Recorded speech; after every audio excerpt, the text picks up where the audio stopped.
Alors, en 2019, j'ai reçu un manuscrit sur les cycles économiques. Ça a attiré mon attention. J'ai commencé à regarder. J'avoue qu'au niveau de l'écriture, c'était pas très bien écrit, c'était un peu confus, mais par contre, il y avait une puissance de raisonnement. Et je me suis dit, qui a écrit ça? Et là, je vois, le gars, il est né en 2003, il a 16 ans. J'ai dit, il a 16 ans, ça doit être une erreur, c'est pas possible. Je l'ai appelé. J'ai dit, vous êtes né en 2003? Ouais, oui, j'ai 16 ans. 16 ans et tu t'intéresses à ça? Tu fais un truc, je sais pas, à ton âge, ils font autre chose en général, les mecs qui s'intéressent à autre chose. Je faisais des élèves, voilà. Eh ben non, c'était sa passion. Il était là-dessus depuis 2 ans déjà. À 14 ans, il était déjà en train d'écrire sur les cycles économiques. Alors, je dois dire que Thomas est assez prodigieux en la matière. Et si vous voulez, comment dire, le cycle économique, c'est pas juste de la technique, c'est pas juste de l'analyse technique, c'est pas juste de la finance, c'est pas, ça va au-delà, c'est une conception philosophique.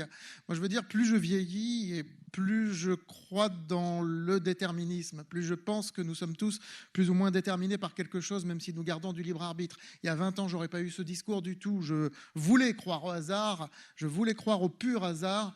Et finalement, c'est peut-être plus confortable de croire au pur hasard, parce que quand on commence à basculer dans des croyances dans le déterminisme, on finit par se dire qu'il y a des choses qui nous échappent, qui se passent au-dessus de nous. Et Thomas est totalement dans cette logique-là. Il y a presque une logique ésotérique dans les cycles économiques qui sous-tend sa pensée. Et en France, c'est le seul. C'est le seul qui s'intéresse vraiment au cycle économique. Alors aux États-Unis, il y en a davantage. Il y a des gens assez connus aux États-Unis qui écrivent là-dessus, mais en France, c'est le seul. Voilà, donc Thomas Andrieux, il n'a que 20 ans, il est à son 5e livre. Certains lui disent un avenir de journaliste financier, certains lui prédisent un avenir dans la finance. Moi, je pense qu'il pourrait avoir un avenir dans la politique, ce jeune homme. Pour l'instant, il dit non, mais c'est par snobisme, il a 20 ans. Dans 5-6 ans, il pensera différemment, à mon avis. Je lui laisse la parole. Merci Jean-David pour cette présentation qui était un peu longue peut-être. J'ai pas le regard de l'analyste technique professionnel, du courtier ou du gestionnaire. J'espère que l'expérience pourra me la donner. Mais en tout cas, je pense qu'il y a un principe générateur qu'on retrouve sur les marchés, c'est la notion de la dynamique. On utilise beaucoup les statistiques, l'aléatoire, mais finalement, est-ce que c'est pertinent? Ces dernières années, il y a eu de grandes avancées scientifiques, notamment avec les fractales, qui ont remis en question cette lecture purement aléatoire du marché. Et effectivement, la notion des cycles, c'est une notion tellement complexe qu'en fait, elle est réaliste. En tout cas, c'est comme ça que je le perçois. Pourquoi? Parce que la théorie des cycles, bien sûr, au-delà du fait que ça transcende toutes les disciplines, ça va bien sûr des mathématiques aux sciences dures, en passant par les traditions, etc. C'est une notion qui perdure dans l'histoire, et contrairement à certaines théories financières, économiques, qui parfois sont l'inspiration d'une seule personne, je pense au keynésianisme, marxisme, libéralisme dans une certaine mesure, toutes ces théories sont avancées par des auteurs individuels souvent, qui impulsent une période et puis ces théories sont passées outre quelques décennies plus tard. Les cycles, c'est plus puissant que ça, c'est des dizaines de milliers de pages et c'est aussi des dizaines et des dizaines d'auteurs. Dans l'analyse technique, il y a énormément d'auteurs sur les cycles justement, et là est le lien avec ce qui m'intéresse. Pour vous faire un bref aperçu finalement de ce qu'est un cycle, en tout cas sur les marchés financiers pour ce qui est le thème de ce soir, on a bien sûr le modèle classique pour décrire les cycles. J'ai repris largement les travaux de Kondratiev que j'ai traduits, Schumpeter en partie, Kitchin, Juglar. Sur les marchés, le principal cycle qui agit, c'est ce qu'on appelle un cycle de Kitchin. C'est un cycle qui dure, quand on le mesure mathématiquement notamment, entre 3 ans et demi à peu près, il dure à peu près 3 ans et demi. Sur le Bitcoin, il dure à peu près 3,6 ans, certains sont assez fans, mais comme on a peu d'historique, il y a de la variabilité nécessairement. Et effectivement, d'ailleurs, ça corrélerait bien avec les mouvements récents qu'on observe sur le Bitcoin. Sur les actions, on a aussi cette temporalité de 3 ans et demi, 3-4 ans.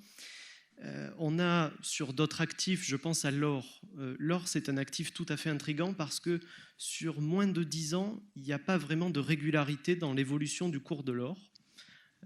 Mais au-delà d'une décennie, et en particulier à partir de 16 ans, on peut essayer de lire des dynamiques cycliques. D'ailleurs, certains analystes techniques sur les réseaux s'amusent à analyser un cycle de l'or qui dure à peu près 8 ans, sachant que le dernier sommet relatif était en 2020 et que depuis on est en stagnation, en tout cas on est sur les mêmes niveaux, sur les mêmes résistances. Donc on peut avoir une analyse cyclique sur plusieurs actifs. Tout à l'heure on parlait des obligations, des situations budgétaires des États. Là aussi, tous les 8-9 ans, on a cette régularité sur les budgets publics. Pourquoi ça s'explique par ce qu'on appelle le cycle de Juglar. Juglar, c'était un économiste français très brillant par ailleurs. Son livre, il est magnifique, tout simplement, et j'invite tout le monde à le lire. Et ce qu'on observe finalement, c'est qu'effectivement, dans la dynamique économique, il y a ces cycles puissants. Depuis 1950, aux États-Unis, il y a une récession en moyenne tous les 6 à 7 ans. Sachant qu'une récession peut être plus ou moins importante, comme on l'a dit, le risque récessif, il peut y avoir une récession l'année prochaine ou dans 2 ans. La question, c'est est-ce qu'elle sera importante, est-ce qu'elle sera significative? Et de ce point de vue, donc, il y a une récession en moyenne tous les 6 à 7 ans, mais il y a un grand rythme de croissance qui dure à peu près 10 ans. Et donc, nécessairement, le cycle de Juglar, on le situe entre 7 et 10 ans. Bien sûr, c'est des moyennes, hein, il peut y avoir des récessions beaucoup plus récurrentes. Par ailleurs, les récessions sont moins récurrentes dans les phases ascendantes du cycle long de l'économie, dans lequel on pourrait être amené à revenir aujourd'hui. Et donc, je terminerai peut-être sur une vision plus long terme, qui est celle des cycles longs de l'économie de Kondratiev. Kondratiev, c'est un des rares économistes, parce que les économistes sont plus souvent les amis des politiques que leurs ennemis. Kondratiev, c'est un des rares économistes qui s'est fait fusiller sur ordre de Staline, par ailleurs. C'est une histoire folle parce que c'était un communiste qui a émergé avec la révolution russe, et malgré tout, il a écrit sur les cycles, il a mis en avant des faits empiriques qui ont été contestés et qui sont par ailleurs inconsciemment contestés par nous, la civilisation qui est la nôtre, parce qu'on a des a priori idéologiques par rapport à tout ça très forts. Et Kondratiev nous dit quoi? Il nous dit que finalement, on a des cycles longs, tous les 40, 50, 60 ans sur l'économie, qui se traduisent sur les taux, sur les matières premières et sur des grandes variables qui, justement, influencent fortement l'économie. Ce qui fait dire aussi que la période de taux très bas qu'on a eue récemment, enfin qu'on a eue la décennie dernière, je me place sur l'échelle du temps long, la période de taux très bas qu'on a eue sur la décennie précédente annonçait aussi un point bas du cycle de Kondratiev. Le dernier avait été dans les années 50 et probablement on serait en train de repartir sur une phase ascendante du cycle long de l'économie. Et Kondratiev, il nous dit quoi? Il nous dit qu'on aura probablement sur une phase ascendante des guerres plus récurrentes, des instabilités sur les prix plus récurrentes, des récessions peut-être moins fréquentes et moins violentes, mais des récessions malgré tout existantes. Et c'est là tout l'enjeu justement de l'étude des cycles. Et pour finir peut-être plus sur l'analyse technique, il y a des applications monumentales qui peuvent être faites avec les fractales, mais tout ça encore c'est au stade finalement de recherche, c'est très difficile pour un particulier d'appréhender tout ça, et moi j'en suis le premier, mais en tout cas au niveau des fractales, au niveau de la géométrie des cycles, c'était William Gann, J.M. Hurst, des grands noms de l'analyse technique qui ont écrit là-dessus.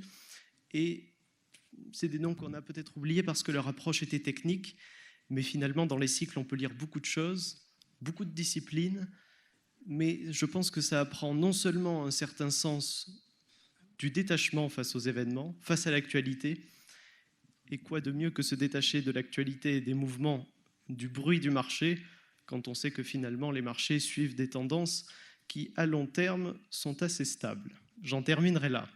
Merci beaucoup. Bien.